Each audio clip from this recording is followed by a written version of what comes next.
So, we're going to talk a little bit about what Bob Ross did within the mountains, trees, and clouds. For us, what color is our paper? White. So if I do a cloud on my white piece of paper, probably not going to work well. So what I'm going to do is I'm going to use one of my palette knives, and I'm just going to kind of glob on an area and just darken an area up so that when I go ahead and make a cloud, I have a non-white cloud, or a non-white piece of paper to be able to have my white cloud on, okay? Now, Bob Ross says his oils dry pretty slow. You guys see that? It's dry. So very, very thin. There are a couple different palette knives we've got as options. Some are flat, some are more curved. They all kind of work the same. The big thing you have to think about is you want your paint on the bottom. Okay, you're not gonna have it on the top because you're gonna put it here and you're gonna smudge it and smear it. Now my buddy Bob, when he does mountains, he uses very little paint.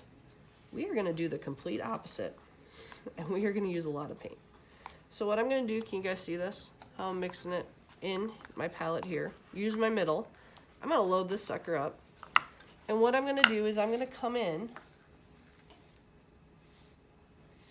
and I'm going to layer. Now, just like Bob was saying, your like top edges are really important. You don't wanna have kind of some flying rocks, so to speak.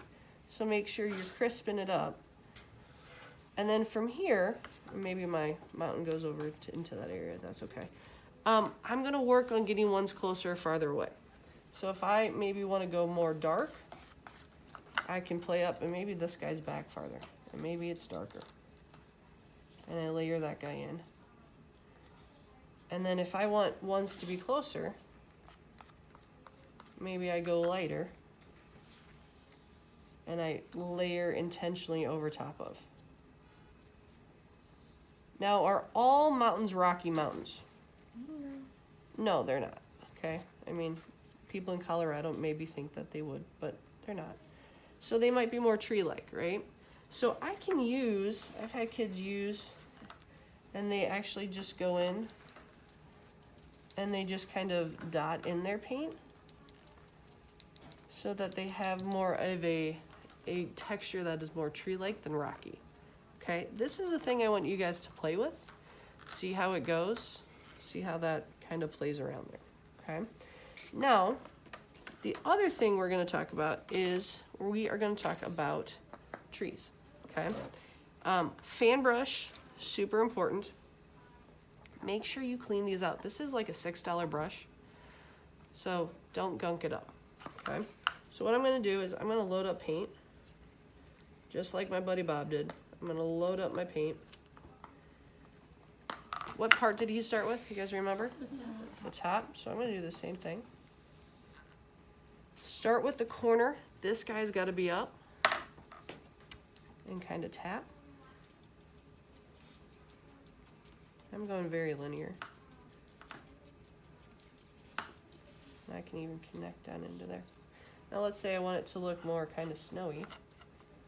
I can even come in and let's say there's a directional. I can put snow on more one side too. Kind of soften it up. Blend it over there. Can I show you what not to do? Okay. Don't do, I get kids that kind of like do this. They're using more of the side.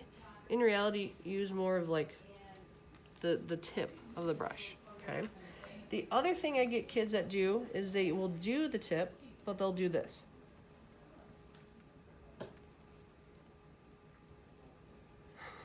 It's a little bit too spaced. Play around with getting it more, and you can do more of a Charlie Brown tree. What do I mean by Charlie Brown tree? Anyone know Charlie Brown?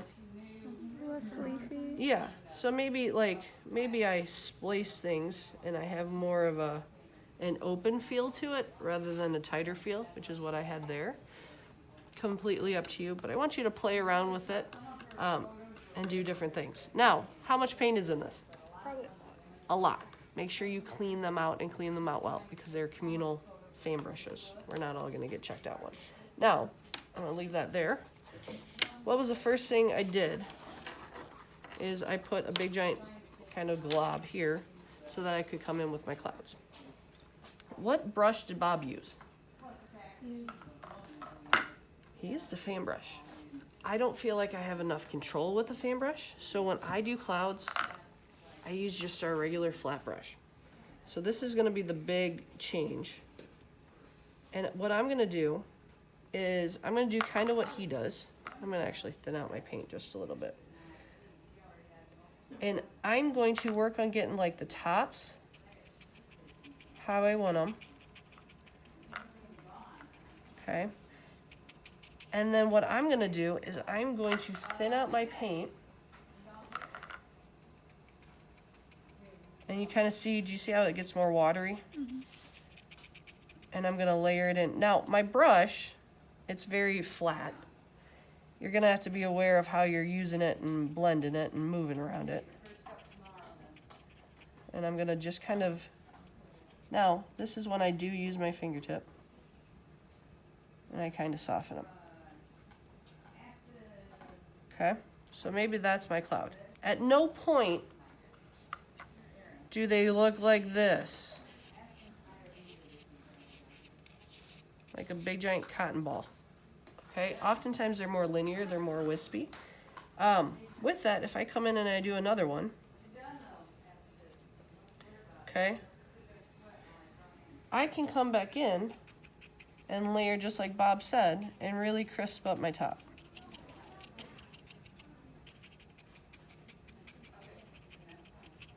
And sometimes what I would do is maybe I mix in a gray.